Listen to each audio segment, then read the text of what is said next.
Hello everyone and welcome to the Technoport Automobility Talks.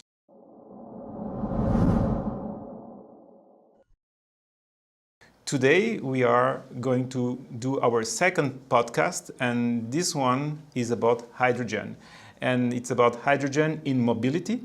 And to do that, I have invited three guests here. We have with us Isaac Mandelbrot-Yombo from the University of Luxembourg, National Hydrogen Ecosystem, and Luxembourg Hydrogen Valley.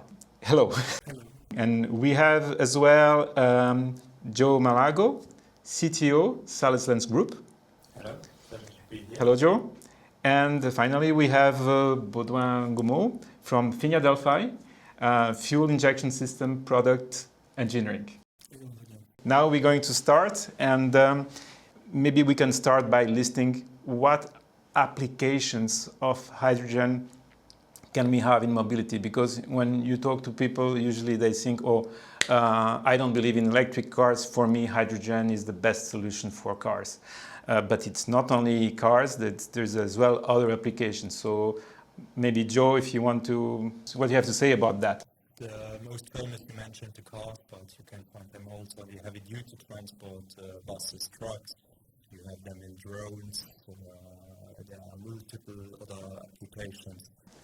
Something else? I think basically I think the best to speak about that on the table is what role.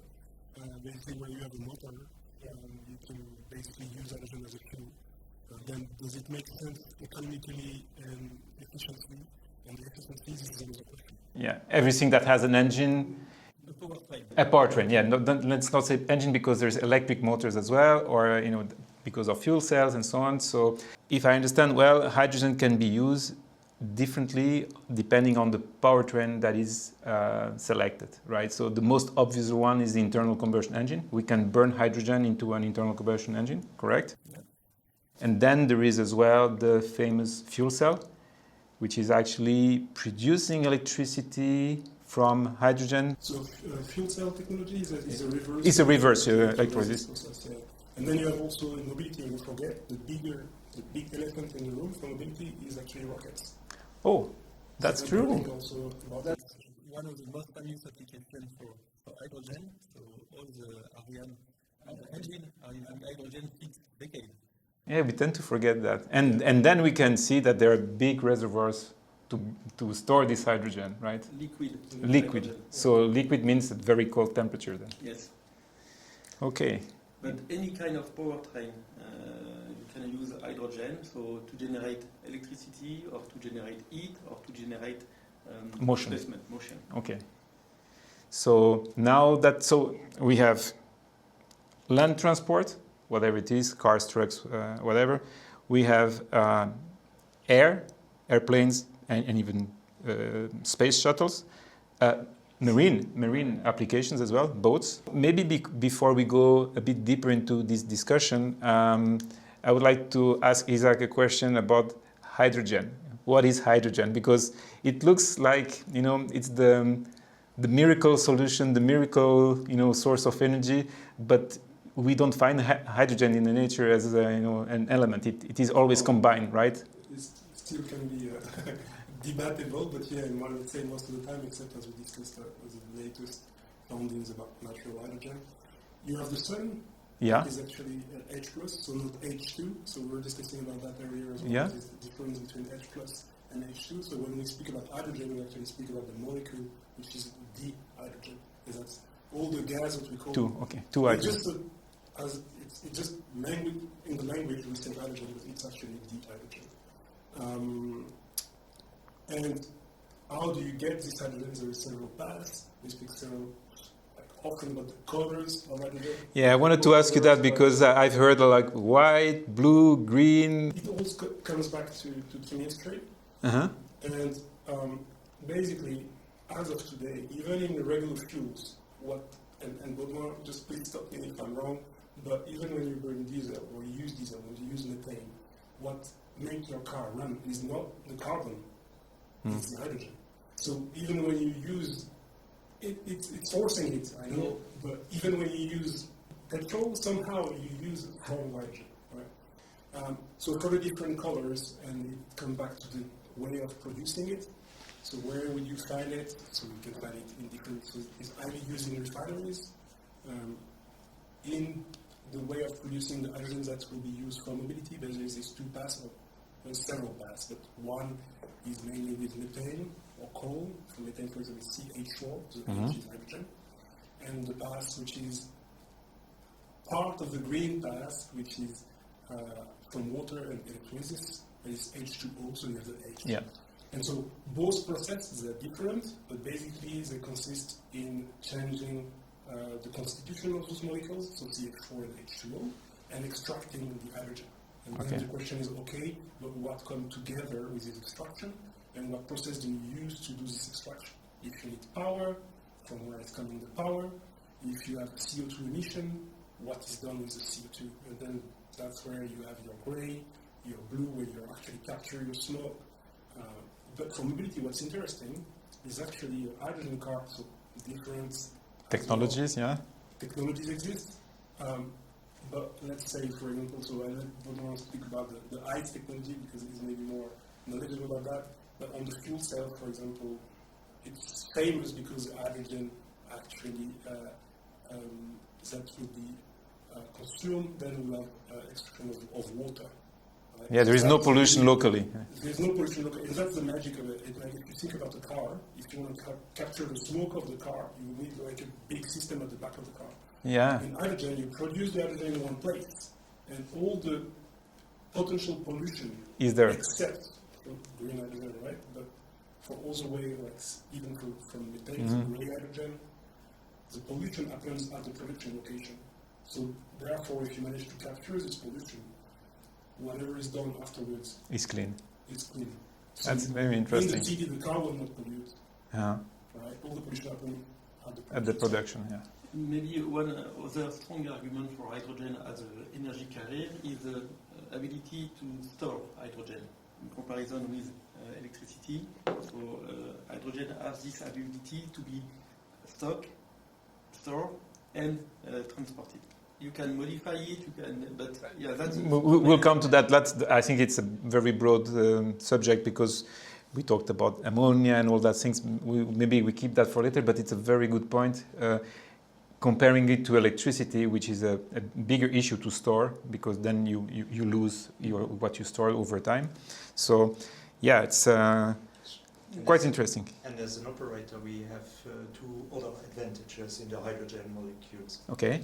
So you mentioned the story, but what we see is also a tremendous weight reduction. Yeah. That means more passenger capacity in the vehicles. So when you say weight reduction, it's energy density. you Yeah. have the 40 kilograms of hydrogen in order to propulse a bus, compared to a 6-ton battery electric system. So 40 kilos versus 6 ton. Yeah. So with 40 kilos and 40 kilos of hydrogen and 6 tons of battery, you have the same range? More range. More range on the hydrogen. But then, okay, I agree on mass, but what about volume? Because the volume is, no? It's in the it's cylinders. Yeah, it's a bus. So you have a lot of space. You don't have the problem of a car, right? Yeah. That's also one big advantage for us, and the other one, it's stable by temperature. Battery electric, you will have a high volatility over the year. Hydrogen bus will be quite stable in the range during even the hardest conditions. I talked with operators in northern Canada. They are driving by minus 25 degrees Celsius. Still ranges of up to 500 kilometers. That's interesting to. These are two more. Yeah, because the problem with electric vehicles is mainly in cold conditions because the battery is not able to store as much energy. The charging as well can be problematic. Well, there are new technologies coming, but it is interesting. Since you're talking about that, Joe, maybe tell us use cases on your fleet. So you are operating a fleet of buses that are driving in the city and outside in Luxembourg. So you have short and medium and long trips. What did make you think about switching to hydrogen, and what problem does it solve versus electric? Because let's recap. You want to have a green fleet, but as well there are constraints by the city, the government, to have a green fleet. So you have to be able to provide this transportation in a clean manner. Yeah, I think I would adjust it not switching but adopting, because I strongly believe that both technologies have their place to be. But we identify that we come to limits of the possibilities up to technology now for battery electric. Range-wise, we can go much higher with hydrogen buses. We can go up to 600 kilometers easily, what we had in the past testing period. We can go quite stable in winter times when you have cold temperature, but it's also the opposite. When it's very high, battery electric doesn't like that also not too much, because the vent stack needs to work a lot. So that's one of the reasons. And the second one is grid capacity. It's not the most efficient technology, hydrogen, in terms of efficiency of the hydrogen. The production loop. Production loop. But I can transport it to a facility which is in the outer region where it's not a good electric grid connection, and I still can fill up easily the range of 10 buses in 160 minutes.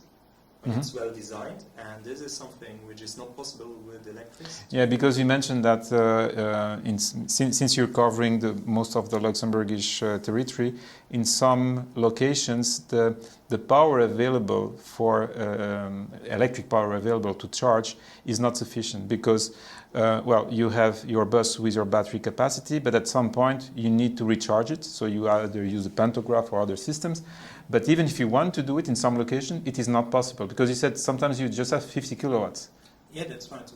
It's the electrical grid is quite theoretical model, where every customer has his theoretical capacity. This is added on, and when it's on paper full, you will not get more new power. But we need the power as of today, because by 2030 we have the intention to switch 100% net zero. So we are in locations where we are based with 20-30 buses, but we have only the possibility to fuel up 5 via the electric grid. And we have to think about, we are in Luxembourg, which is a well-equipped and rich country. So if we look a bit larger, and think about countries like West Europa, South Europa, or even India.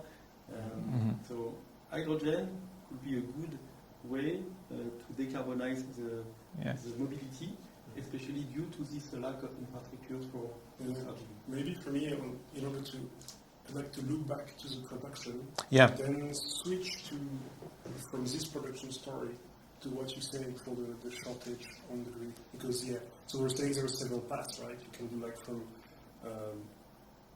methane, as we were saying, from hydrocarbons, hydrocarbons. Hydro is the same as the hydrogen, right?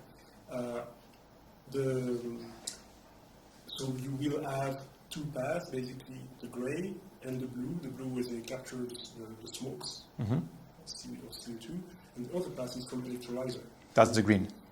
Not or not? Directly. Okay. It depends on how you power right. If it's electricity, the green electricity, then it's green hydrogen, right? So basically, if it's coming from renewable, then it's green. If it's coming from, as of today, if it's from nuclear, then it's pink. Pink. So it's nuclear. Interesting. You have all the settles of if it's going from gas turbines, then it's back to gray, right? So you have all those different paths. And the ones that was mentioned by Joe is if you basically, the strength of hydrogen is basically after, the hydrogen was produced today, right? Let's say I produce it in Saudi Arabia. Let's say Saudi Arabia because it needs to be there. you can transport it here. There is an efficiency calculation where you will lose maybe 60%. So meaning from unit of power to 1 unit of hydrogen, and then you transport it in a hydrogen shape, and then you use it, your unit of power that you will get at the end will be 30 to 40% to what you had at the beginning. So that's a big loss. Come back a year later, that's still the same quantities at the year. Okay.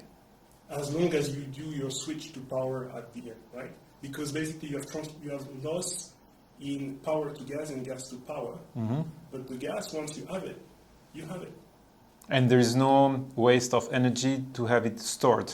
Is it stored? I mean, you don't need to cool it or you need to compress it. We can go to like maybe complicated stories, and yes, you can do some transport and so on. But on what I mean is like on the picture, basically you know like your loss. While the difference with power, so if I put a power line or if I transport batteries that I would charge somewhere far away and bring here, by the time I want to use them, it's empty.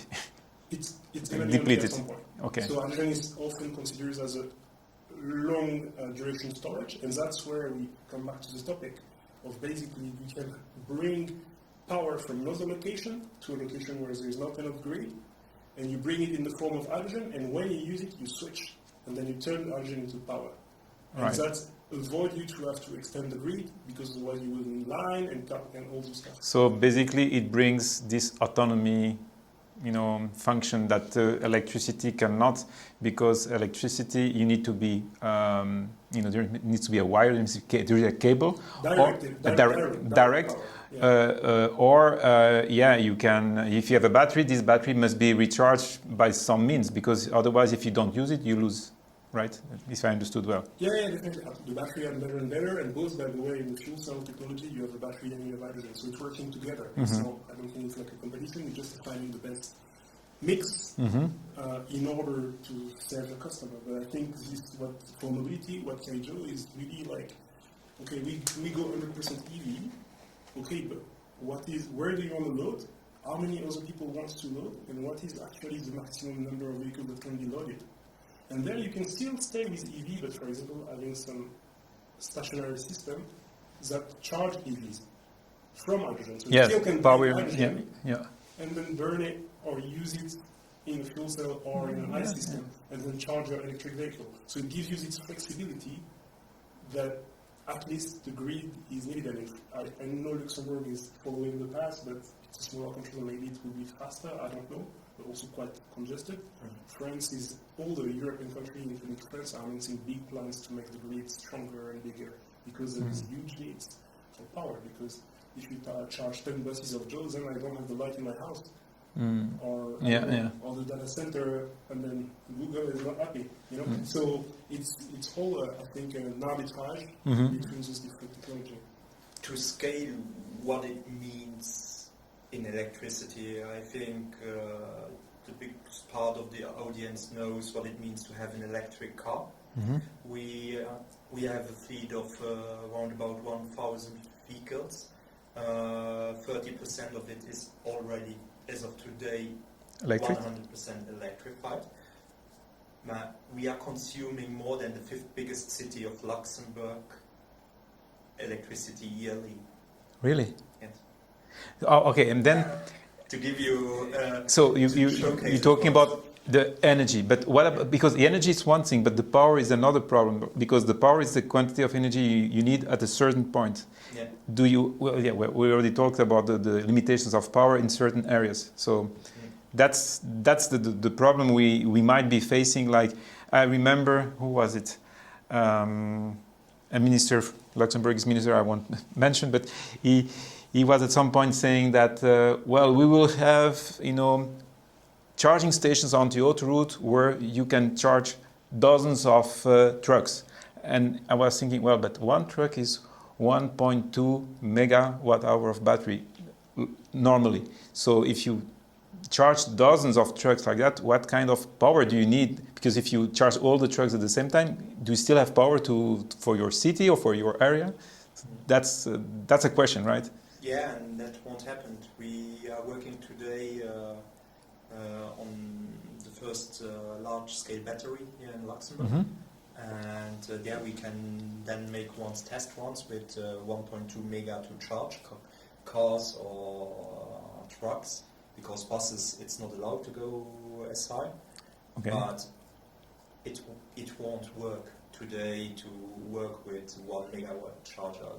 The infrastructure isn't ready, and you have also to know, to build up a new infrastructure, that's a process which takes 10 years, even more. It's not that you will decide tomorrow I will open the main road, putting in a new line. No, there is so much complex reflection and preparation works in behind, and electricity doesn't stop at the border. It might be that the exchange center of the electricity is on the in few kilometers in the other countries. So it's spread it over Europe. It's an open network. You cannot just do your business on your side without talking to the neighbor. So it's quite complex, and we have an understanding for it. That's why we say, okay, we go also with H2 mobility. But then, if I understand well, there is the dilemma of the at what speed the electricity network is going to evolve, because nowadays the vehicles, they can do. You know, we have vehicles that now can do 800 kilometers theoretically, but I've tested recently an SUV. I did 600 kilometers easy. So and new cars are coming like that. But the problem is more charging and the network capacity. Okay, we have a limitation there, and we're saying we might have an alternative with hydrogen. But then my question is, with hydrogen, can we as well? Well, we certainly have limitations of production, quantities, costs through technologies. Maybe you can tell us a little bit, because maybe you tell us actually the project you're working on in Luxembourg. Yeah, so we have two projects we're working Okay. on at the universities. There is the Lux Hydrogen project that Lux Hydrogen. Lux Hydrogen Luxembourg Hydrogen Valley. Okay. Where we have a 5 megawatt of electrolyzer, and basically we're producing hydrogen, and then part of the quantity is going to go for buses. So next to the location there is like a refueling station, hydrogen refueling station, which is basically a gas station for hydrogen. So it's a cooperation with Zalesnets. Good. And you have also Ceratizit that is consuming, as of today, grey hydrogen, Okay. and that will use green hydrogen. So they're just switching the color, Okay. which is basically, as we were saying before, it's the same product. It's just the process to get this product is cleaner. Okay. So this is the first project. And that's industry, this Ceratizit. Yeah. And so what do they use the hydrogen for? To burn? Oxidation, okay. Yeah, it's oxidation, high temperature with tungsten, if I don't know. So yeah, this is one there are, sorry, go there are in industries that need hydrogen to... Refineries is yeah. just the best example. Okay, As of today, hydrogen is widely used in refineries and also Good. high temperature process. Hydrogen burning is 2,000 degrees. okay. By the way, fun fact, I love the fun facts. So, so there is not what we call, so I guess in English it's the same thing, but it's not, there's no radiation of, so basically if you put my hand next okay. to a flame of hydrogen, you won't feel it. Okay. You won't see it neither. Yeah, that's an issue, yeah. But usually if there is, to cool down people on hydrogen safety, if there is a fire, that means something is burning. If something is burning, then the fire will have a color. Yeah. So you will see it. It's Yeah. not Yeah, it is just not a flame standing there in the middle of it's nowhere. not like the methane flame that you can see, like Yeah. it's Okay. methane flame that you see on offshore stations. Yeah. oil gas. And you see that because there's carbon inside or impurities? Yes. Okay. One hydrogen, pure hydrogen, doesn't have a color, Okay. which is fun because all those color have hydrogen. And Yeah. At the end of the day, hydrogen has no color. Okay. So it's kind of fun. And so to come back to your Yeah. question, which was Lux Hydrogen project is one project that we're doing. You have another project called EcoWave, which is more with RUPV, and they're doing some, you can say, microgrid. So it's combining power and hydrogen production. So it's this point that we're saying, it's always playing with renewable and hydrogen and see where you can actually use the best your renewable capacity, right? So short story, using the power during the day when you have sun, and using the hydrogen at night when you don't. This is just a really shortcut, but that's it. And so the point is, some location. So whether it's in South Africa, like south of Africa, or Africa in general, South America, GCC, so all those Gulf countries which have a lot of access to renewable power, it's quite straightforward to make hydrogen. In the case of Luxembourg, it's slightly more complex because we don't have the same access to power.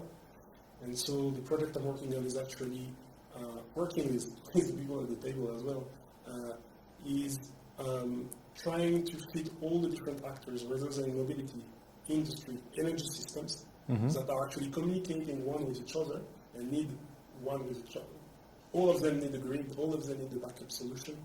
And so he's trying the best way to have a kind of national application and put utilization of hydrogen in common and finding synergy and what's so-called sector coupling. Okay. So for example, an electrolyzer will produce oxygen and will produce heat. And so using this oxygen, I don't know, for an hospital, for example, then you find some leverage, commercial leverage to bring the cost of hydrogen lower, which is, as of today, the biggest blocker for hydrogen is cost. If it was not for the cost, it would be way easier to implement. You said in some countries the power is available.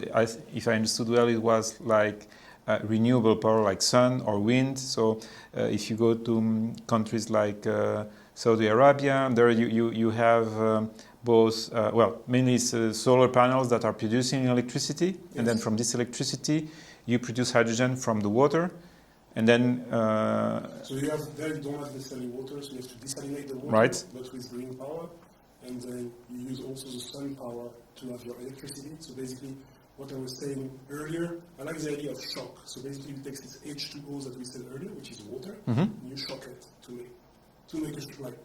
make it understandable, or you break it, let's say, with electricity, and basically the hydrogen and the oxygen will split, and you'll have heat on top. Right? Okay. And so that's a process that is being done. And the power that is used, if you look at north of Germany, there are a lot of wind, Belgium as well, so there is a really nice setup to actually use this renewable power, because by the way, when you produce renewable power in one location, not only the utilization is limited, but also the export. Yeah. Meaning if your grid is not big enough and you have too much wind, sometimes you have to even turn down the equipment because you cannot overload the system. It's always like supply and demand and frequency in the grid. So all those discussion about, I will not dive into the blackout discussion. Yeah. It's a long debate, but basically, in short, whatever the technology you use, the system always needs to be balanced. And so that's where the hydrogen come in play. And we have also what we call curtail energy, which is basically loss of opportunity. It's energy that's produced but not used or is wasted. And so if you have an equipment like an electrolyzer next to a place where you have too much energy, rather than losing this energy, you actually can... That's a very good point. That's a very good point. And in this case, the efficiency... then it's not a question anymore. Because that's what I wanted to mention. Because some people that are against hydrogen, and they say, well, but the efficiency is so bad. But even if the efficiency is bad, it is always better to use a resource that you have with an efficiency that is not as good than not to use it at all, because then it's lost, right? So if I understand well, meaning either during the day when you have too much electricity production from sun, or during the night if there's windmills turning and that you cannot use it, then the excess can be used to produce hydrogen. Not only if we cannot use it, but if we cannot use it, but if the grid cannot absorb it. To say it more properly, don't necessarily because you have battery systems that can now kind of uptake some power, but you cannot take it out of the place when you have too much production, and usually it's more during the day, or during when you have a big imbalance between the production and the utilization. And you can see a lot of study and projects in North Africa, South Africa, in Chile, which is a big place for wind and hydrogen production. And there is many countries around the world are investigating and working. China is the elephant in the room. everybody that goes to China, come back, guys. We are late. I think for me, my next big job will be go to see what's happening there, because there are, like, even the numbers when they tell you the vehicle, what they have learned, we find here, like, oh yeah, we have probably from like half 10, 15 vehicles, but they're like, oh yeah, we have 100. Okay. You know, it's really, it's another, I think the regulation is totally different, there is reason for that, right? There may be more, they go less, maybe, they go a bit more wide into running from innovation to commercial aspect, but at some point, they accept and they go forward. I want to come back to the question of production on site and the limitations. You mentioned, well, in some countries they have sun, so it's easy. In countries like ours, we have a bit of sun, a bit of wind, but not enough to produce. So when we want to produce green hydrogen here, we need to use green electricity, wherever it comes from. So it can come from another country. How does it work on your project, for instance? Then this is still, I mean, the regulation is evolving because we have a lot of limitation and this is the same thing for a lot of aspects. Same thing for biogas, same thing for, it's always a story of, okay, do you say that the green power is produced at the moment as we speak, or is it just like the value that is produced at a point in the day that you can use it later?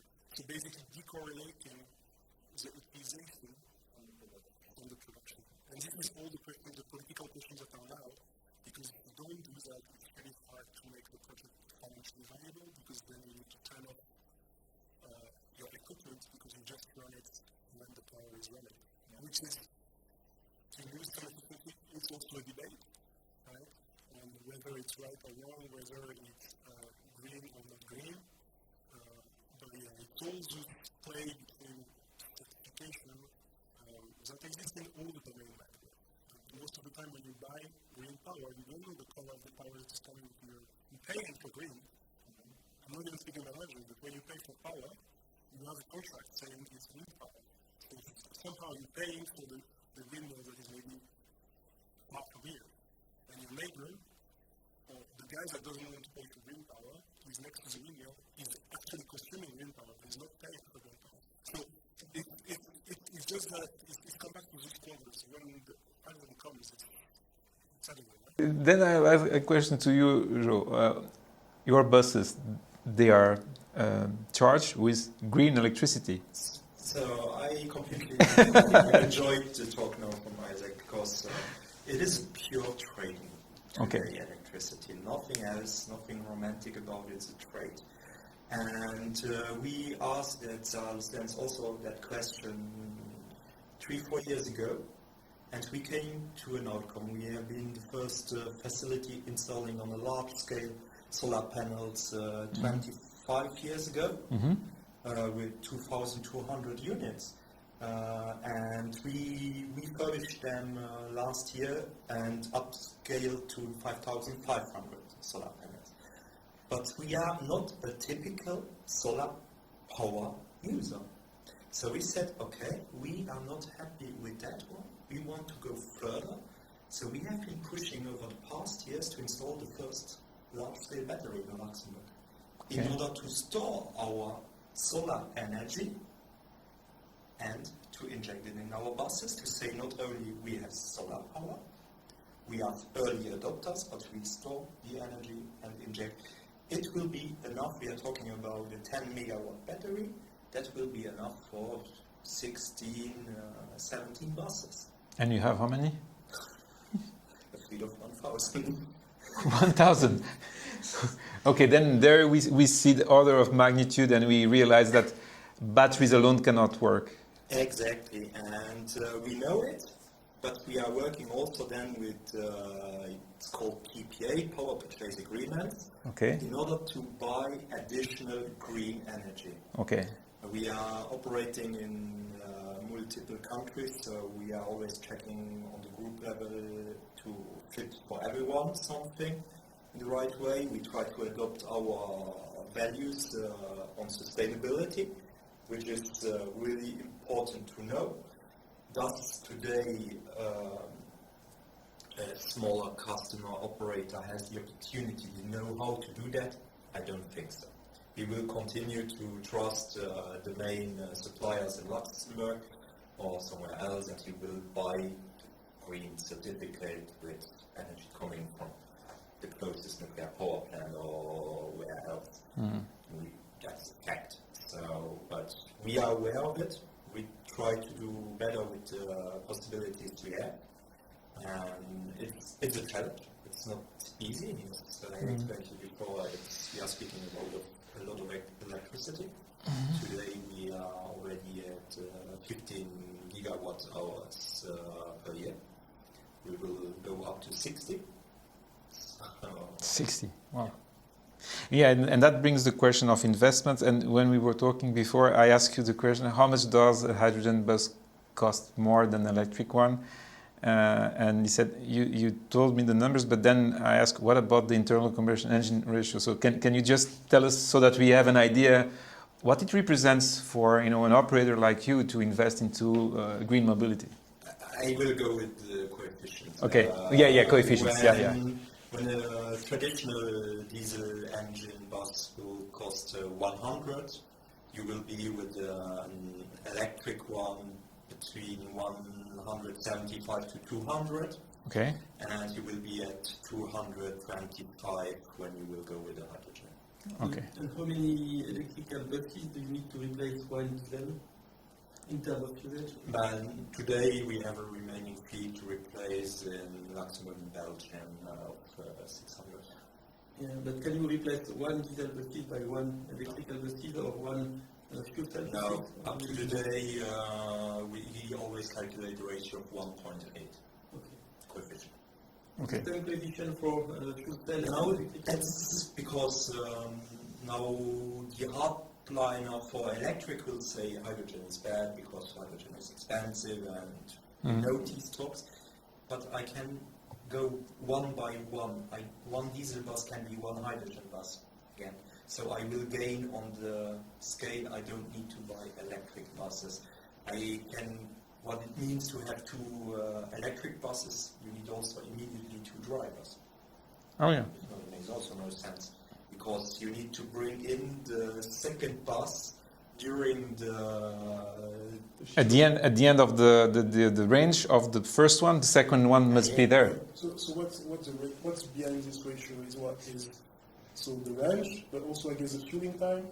refueling time is also Charging time, important. charging Charging refill. time, Because when today they try to limit the capacity to 150 kilowatt. Recharging the batteries, we are speaking about. So you limited to 150 only? Yeah.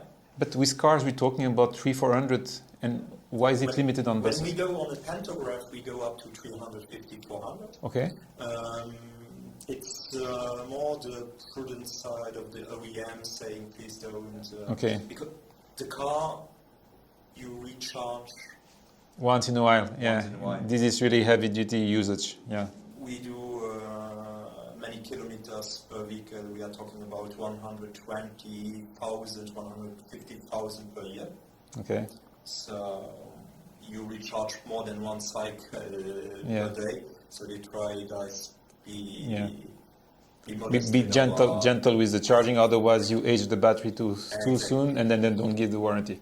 We drive now since a long period also with electric buses. We have been the first in the world driving with hybrid buses. Long time ago, like 30 years ago, I remember that. Yeah. Exactly. So we have been always early adopters. We have very good experience with the aging of batteries. But still, so we refuel modern recent bus in 4 hours, which will be later on. which is at the edge of the fastest you can do, or so it's not even a matter of supercharger, because we think often about supercharger, which for cars is feasible because of the reason I was saying earlier. Yeah. But for buses, it's not really an option, or is it possible for trucks as well? We need to install these superchargers in order to reach the 150 because the traditional AC are limited at 22. So, but we So even with supercharger, your time of charging is 4 hours. Yeah. Versus hydrogen that is 12 minutes. 12 minutes is the latest When hydrogen. I think for the Lux Hydrogen project, we have a back-to-back which will allow us in less than 3 hours to recharge 10 buses. Mhm. To give you the same. So that's the plan, that you have to have a small fleet of hydrogen buses for these applications where you have long trips, right? Exactly. Okay. When you say long trip, it's a long route over the day. Yeah. Not always Exactly. point A to point B. Yeah, so then when we have also routes going up to 400, 450 kilometers, where you would then need the second electric bus. So here we can do it with one hydrogen bus the whole day.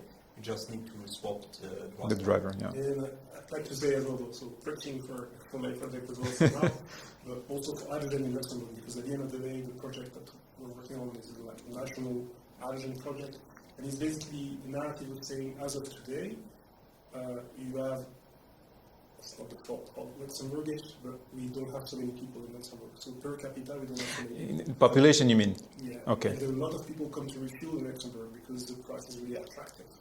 The diesel tax is really Or was? It's not. Is it still? Yeah, still. So basically, as you have more drivers, you have the ratio between driver and population is way higher than other location. Yeah. And so our pollution number is quite high in Luxembourg.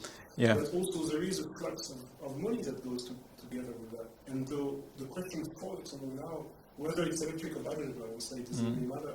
It's just this zero carbon, because Europe is going towards zero carbon.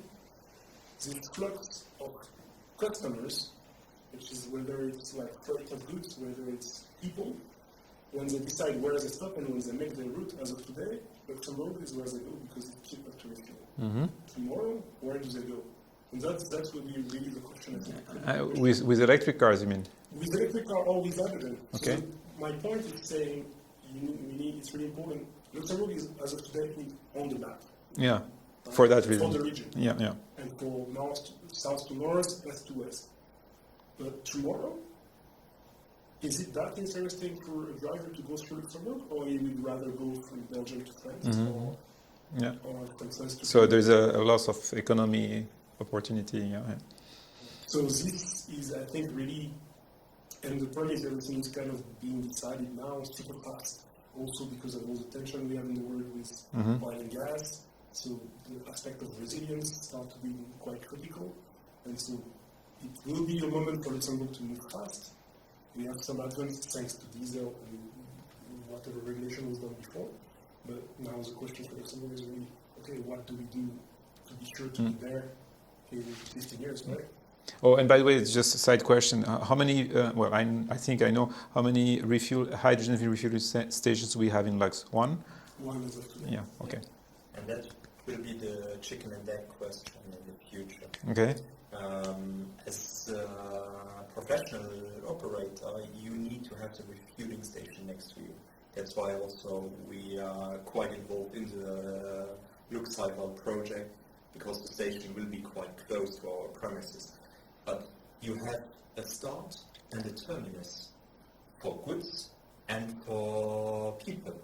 So you need to refuel. When you drive from here to Milano for goods, and you want to refuel in Milano your truck to come back, and there is no station available, it won't happen. You have today, you asked about Battenberg station, and you have no station in Wallonia.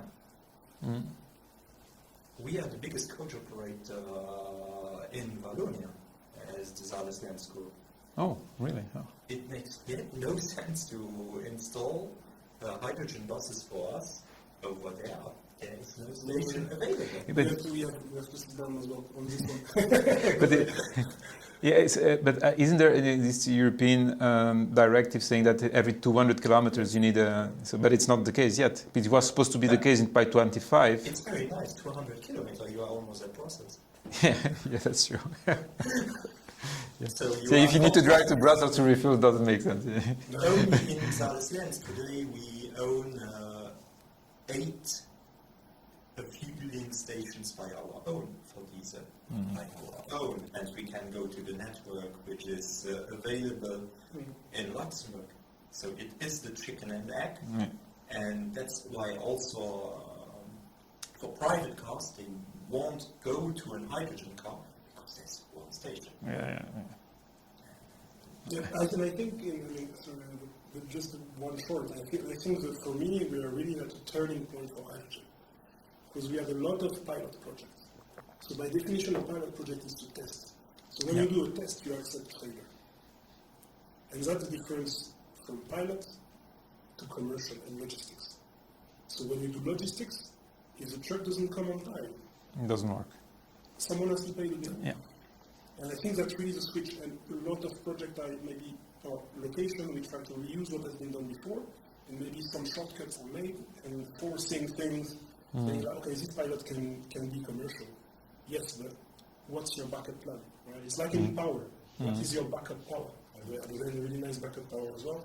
But what's your you should always, in commercial situation, depending on your customer. If your customer is fine with not being delivered or being delivered in 5 days, fine.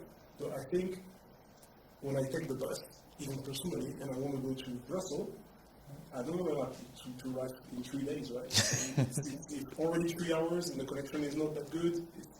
It's quite a long time. So I think that's exactly the trick now, and the turning point for hydrogen mobility is this resilience of the system, making sure that you have a backup, because for any reason you can have a shortage. It can be a shortage of power, a shortage of hydrogen. You can have something happening not related, but you have to have these several options, whether it's in distribution, so refueling station, or production as well. And so that's why there's a real regional strategy to have, and we're speaking about Belgium, discussion to have between station operators, between bus operators, of finding some momentum to make it viable for commercial utilization, not only just, I'm going to take a car today. As an injection system developer and manufacturer, so what we observe is that the first adoption of hydrogen was for mobility application was on biofuel, which means that you have hydrogen, but you have as well Diesel. So the same engine is capable in parallel to use diesel And hydrogen. And this solution, which is used by one tech company in Luxembourg, was a very good option in order to allow adoption of the first vehicles. Because if the station is not working, or if you are lacking hydrogen, you can always refuel With diesel. and operate the backup solution is really important.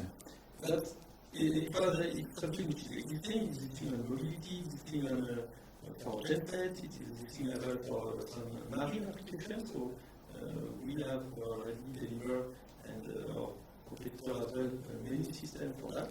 The next generation, which is a big challenge, is to move to a pure 100% hydrogen.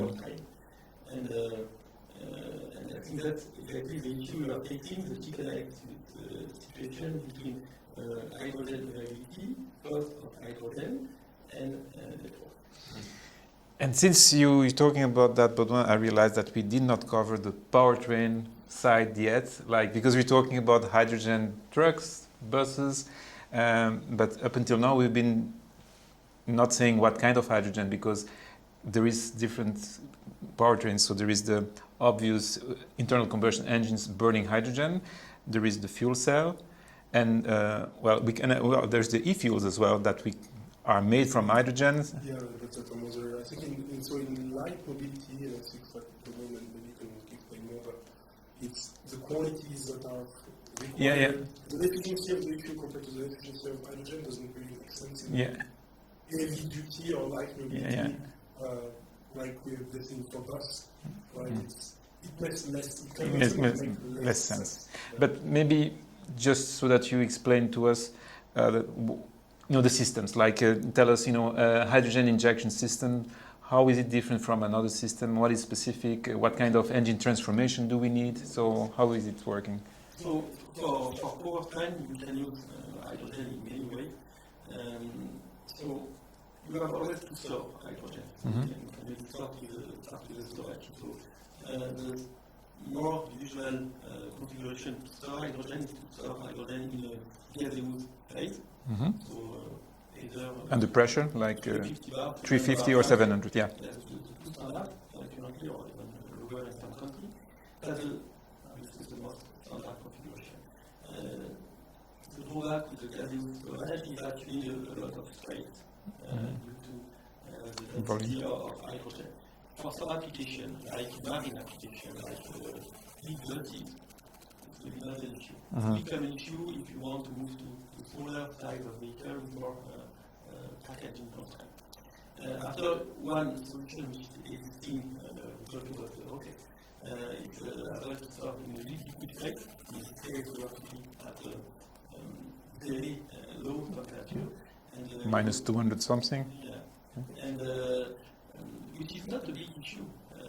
So it's something they are managing a rocket. The main issue to store hydrogen in a liquid phase is the dormant phase. If you need to park your car for a long time, It's gone. for example, you go on vacation, park your car in Finland airport, you come back 3 weeks later. It's empty. Explain why it is empty, because people won't know. The temperature will rise in the tank, the hydrogen will move to gas, and You have to vent. You have to vent it. There's too much overpressure. Okay. And that's the issue for liquid hydrogen storage for typical passenger car. But this kind of storage is not an issue for a bus, because the bus will consume the hydrogen in a day, and there are no dormants or no long dormant time. It's not an issue for aircraft, it's not an issue for a boat, it's not an issue for many applications. Yeah, because they're using it They are continuously. using continuously. So they have no dormant, or they can empty the tank. That's not an issue for a racing car. Yeah, I would like you to go to on the racing car afterwards, yeah. And the third development, which is a really advanced development, is metal, so solid storage of hydrogen, which is something. Yeah, I heard that. This is really incredible. Can you explain that? Because how does that work? We are not experts in this Okay. kind of storage, but we are working on some use case and a project where they have already some solid hydrogen storage. And what would be the advantage of that? Like lower pressure? Or? It's the size, so it's the size Of the tank? Of the tank, yeah. Smaller? Much more area. And not high pressure and not cold? Exactly. But okay. But this is for the future. Yeah, long term. Okay. So the current status is gaseous, I think that you are using, and the liquid is something which is coming as well. That's the storage. We're talking only about the storage now. Okay. Okay. And then you are using this stored hydrogen, and you can use it on fuel cell. Fuel cell, which is so you transform your hydrogen, you are taking oxygen, and you are making electricity And water? and water Okay. without other pollutants. Or you can burn hydrogen, so you combine hydrogen with Oxygen. and you burn it. In this case, depending, so you have no carbon emission, of course, because you have no carbon. It's a two component. So it means no HC, no CO, which is a big advantage compared to current fuels. But you can still produce some NOx and NOx. But no CO2. No CO2. Yeah, by definition. But we can produce some NOx, which could be reduced at engine out due to a flame combustion process, but as well it can be post-process thanks to after treatments that are well known from the automobile industry. And are these levels of NOx higher or lower than current internal combustion engines? With gasoline, sorry. We demonstrate the ability on vehicles to go 10 times lower than the latest Euro 7 regulation with hydrogen combustion. That's nice. And one of our demo cars, for example, is currently in California, and it's tested by the car. California Air Agency something. I forgot. And to get the demonstration by them that we can achieve this extra low level and to homologate the vehicle as a ZEV, so zero emission vehicle, so hydrogen combustion engine, could be potentially homologated as a ZEV with all the associated advantage.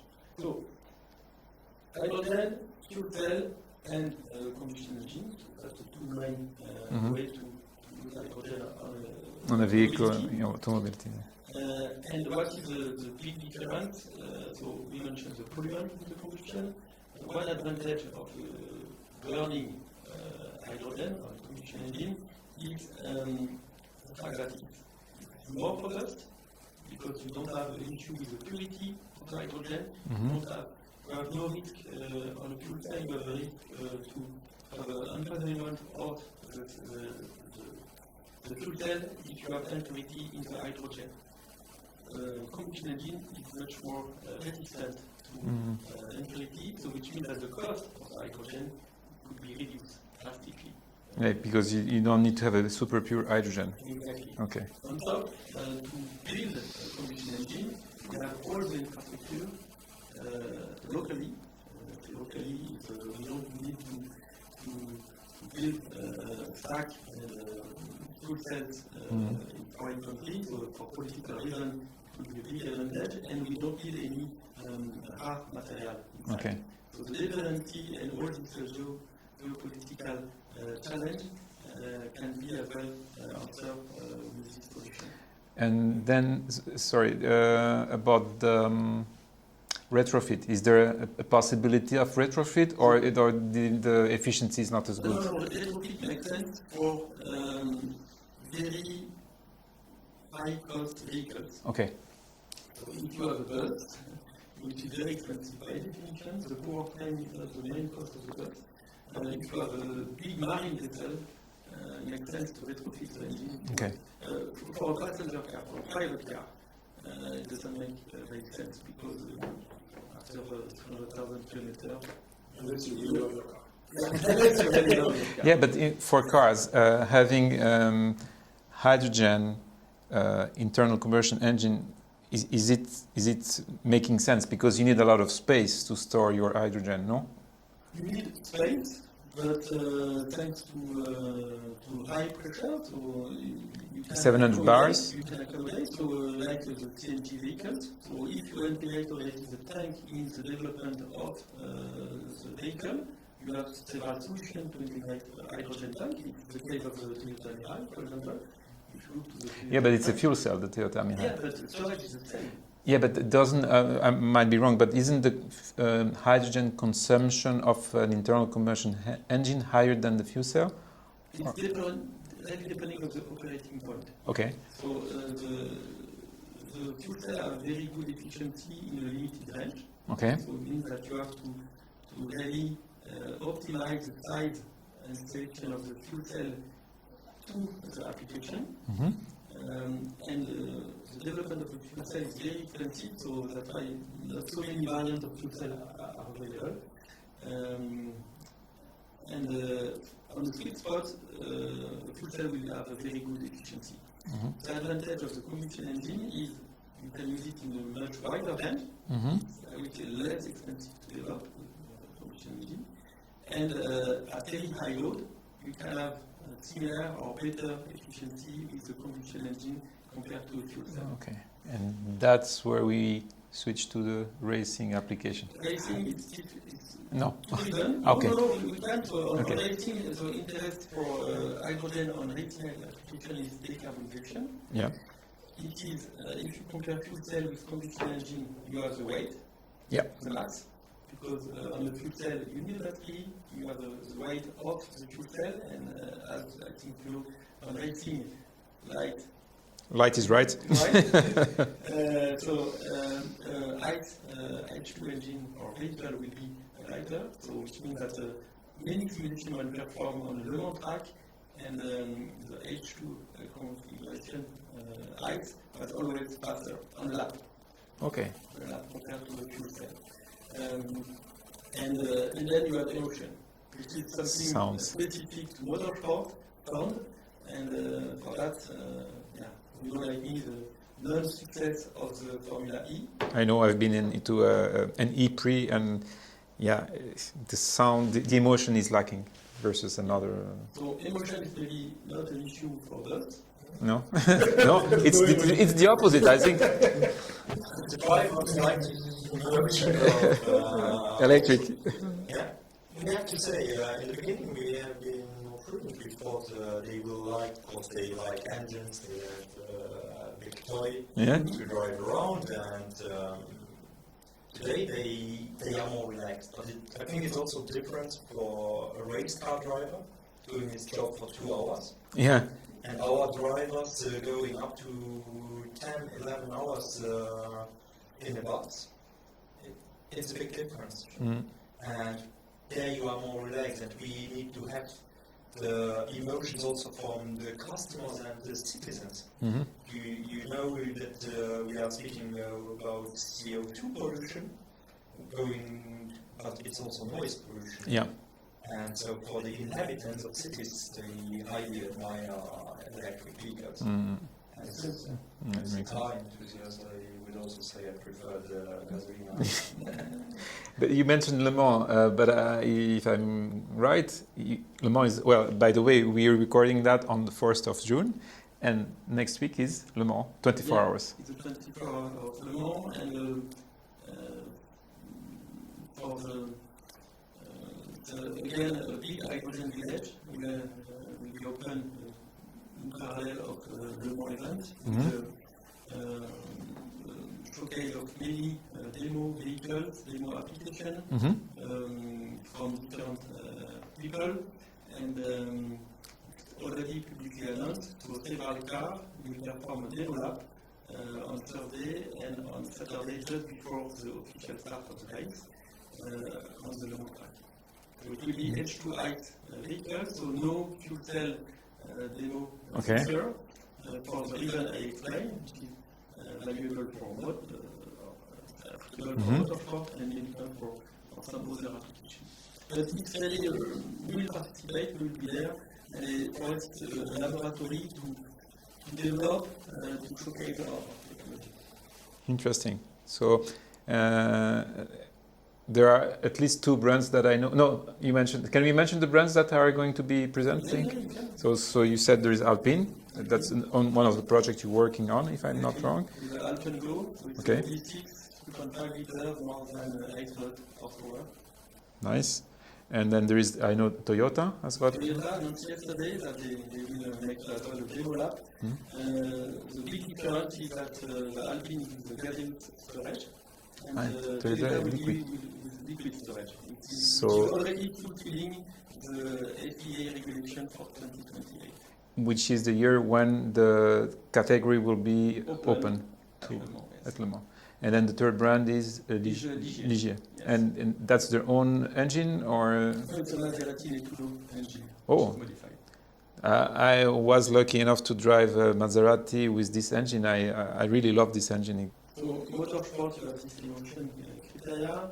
You have to think that for mobility, of course, we can modify engine, we can do engine verified. Yeah. We are working on some hybrid projects, so where the hydrogen height engine is as a generator, which means that for the driver, it still has a Electric drive feeling. Electric drive feeling, it's a torque recharge on demand. You are using the engine exactly on the most efficient operating point. So many concepts are in development, and we can start to see the first application available. So fuel cell is widely available on buses, on truck, on passenger car, Bicycle? car as well. Yeah. Okay. And maybe it's on laptop. And what about drones as well? Or yeah, drones. Yeah. Yeah, just to close because we discussed about that before as well. I think that on my side, I love technology, but I'm not necessarily a real motorsport guy. Yeah. Sure. Yeah. But actually, it's linked to safety and it's linked also to performance. But actually, motorsport is really driving innovation, and in hydrogen, it's also quite true. All founding that has been done in Formula One has been applied not only in regular mobility but also in stationary utilization. Because you play with temperature, you play with weight, so all those constraints reappear in other sector. And yeah, for me, it's like when you said you were working at Alpine, like, I was like, wow, it's really something that I feel. And whether it's Le Mans, whether it's Dakar, you know, Dakar is this Mission 1000 racing. Extreme H as well, which is in several countries, but also in Saudi Arabia, where they're having like utilization of hydrogen, same thing, where they're pushing the engine to the top to get the super performance. And then when you look at this racing, Dakar, Extreme H, and Le Mans, emotion is to the top. And it's amazing. And as a professional operator, I look forward to see these vehicles driving the 24 hours, because one key criteria for us is reliability. Our vehicles intend to drive 20 hours a day, and we have seen in the past of the races beautiful engines, beautiful cars, but not going over 12, 15 hours because they blow up. And this is something I will be highly interested to see the ones from H2 driving and compete and I think win the first one, because they will be light at the end. Also, when you store it inside, I'm pretty sure it's less heavy than gasolina.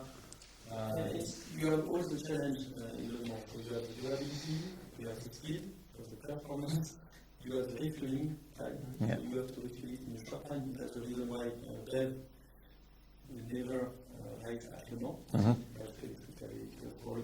Well, they can race, but they will not compete against other. They also need to swap the full battery. For short race, why not? Could make sense for life, whatever. But for endurance series, that's the best application. But yes, it's the great laboratory and place to. Because then, in one side we have the motorsport or the extreme applications which will drive the technology at powertrain side, and then you are driving the technology at production and transportation side, and then these two things they need to meet at some point, because at the moment, of course, to have let's say a customer public application, we're not there yet. You know, or are we? On which technology you mean?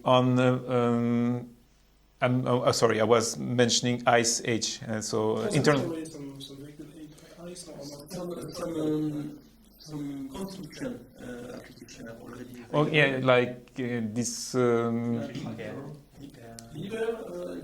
not sure they are in production, but they are working on. So you mentioned JCB, in production, and already homologated around Europe.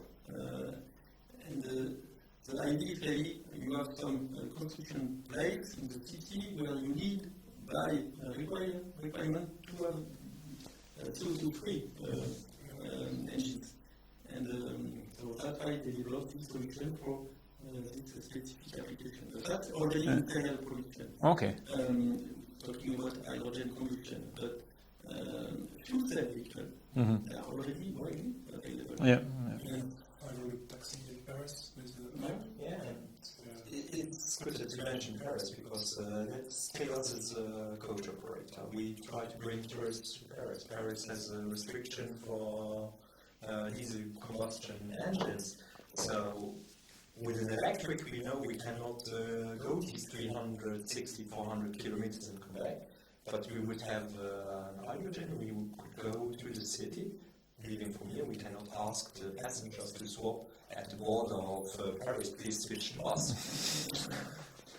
It's a logistic challenge, so the technology will come, it will go fast. When we remember back 15, 20 years ago with Formula E, everyone was a bit smiling on it, but the acceleration Formula E gave to the development of passenger cars, buses, the know-how, lessons learned, because they at the end wanted to win their trophy.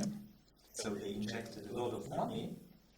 I have to say, it's also one of the reasons why they cannot just say, let's go with now H2 everywhere. They have to work with the money they have. So if they will be integrated in the race, in the real race, they want to win the trophy. They will push the technology and go in commercial readiness and production. No, that's true. What you say is completely true. I was in a press presentation of Porsche a few months ago where they were showcasing Formula E, and they were saying that the new Cayenne electric has got, the regeneration power similar to a Formula E. So that's great. They regenerate 600 kilowatts. It's crazy. And I just found a quote here from Thibaut Paquet, who is the Vice President R&D Toyota Motor Europe. And I like this quote saying is, hydrogen's strength lies in its flexibility across powertrain, use cases, and energy systems. And I think it's really the flexibility, that's the right point. Because hydrogen, it's not a solution, a unique solution by itself. It will not replace electricity systems and vice versa. And I think we are in an era where we need to have the different technologies that work together so that they are complementary and that together we find a way to be sustainable. So you have to find the best fit. So yeah. each technology have a best fit. We talk about your relatives. We talk about racing. We can talk about passenger car or long-haul vehicle more than passenger car. Passenger car BEV. Obviously, the big advantage are making very good products. Yeah. Recently. But you can imagine that for military vehicles, you can imagine emergency vehicles, you cannot rely only on electric because it has limitations. Yeah, so each application have a different profile, and the technology needs to be, the best technologies have to be selected for each application. And I think it's very interesting, and it's even passionate discussions because you tend to see some people that are pushing more towards one direction, others towards another. But at the end, I have the feeling that it is, putting everybody together and finding, as you said, the best mix, because that's what we need to do. And then, we've been talking for a while, and I think I could still continue for another hour. But unfortunately, we need to get to an end. And I have a question here that I'd like to ask to each one of you. If we meet again in 10 years, what single development would convince you that hydrogen has become a major pillar of sustainable mobility? I guess the wide use in freight and in mobility, so seeing the ratio rising quite a lot, but also all the networking energy systems that is beyond. I think for Europe there is so many 10 years, that's 15 years. There's a real challenge to bring renewable electricity in Europe, and the path that has been chosen is hydrogen. So in the shape of ammonia, bringing green power from other locations where there is more access to renewable. And so I would say it's just seeing the hydrogen widespread, because when you look at the network, you imagine the gas network basically in 20 years, it will be a hydrogen network. Okay. And so that will be the success when you'll be able to really have a lot of, like, when the question would not be, okay, I have a hydrogen vehicle, okay, well, can you recharge? I think for me that's just the point. Like it was for the electric before, right? Or you take your electric car, where are you going? Now I think that's going to be the real answer. Okay. Joe, something different from you? I would join Isaac on that one because we experience it with electric. Today also citizens buying an electric car are installing their recharging infrastructure in their house, if they can. If they can. Living in an apartment. So there you see they need to change laws to say, okay, also in apartments you will have the right to have a recharger. And the same will be here. I come back to my chicken and egg. We need to have the network, the possibility to have the choice to live with hydrogen technology and having the freedom to recharge everywhere. And today we try to reduce the gasolina, so give these locations a chance, let them swap to hydrogen stations of the future, because they have over the time been positioned in quite sweet spots, because cars are driving 1,000 kilometers with one tank. Same will be for hydrogen. Give these businessmen a future. Say to them, stop, we support. Then we have solved the chicken and egg problem.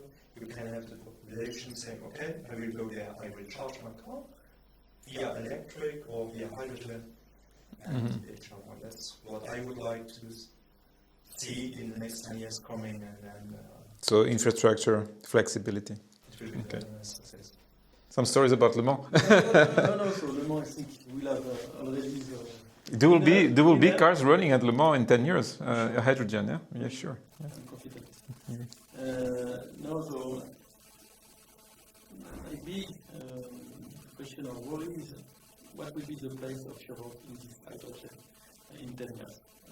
We can see the big development, the big push for hydrogen in China, yeah. in India, in some countries like Japan.